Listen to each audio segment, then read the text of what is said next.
Polar Breezy is marketed as a portable cooling device that supposedly cools rooms quickly, lowers electricity costs, and delivers powerful cooling from a compact design.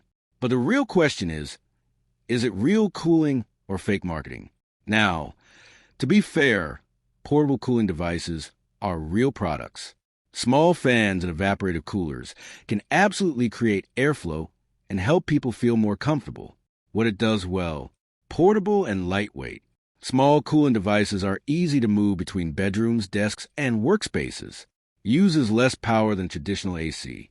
Compact cooling devices naturally consume less electricity. Where the hype falls apart, it is likely not a true air conditioner.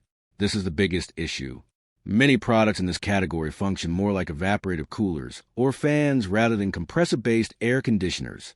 Cooling is often localized. You may feel cooler near the device without significantly changing room temperature. Room cooling claims can look unrealistic. Tiny devices usually cannot perform like full-size AC systems. So, real cooling or fake marketing? Short answer: some real cooling, but probably much less than the ad suggests. You may get personal airflow and a small cooling effect nearby, but expecting traditional air conditioning performance is likely unrealistic. Thanks for watching. Don't forget to like and subscribe for more videos.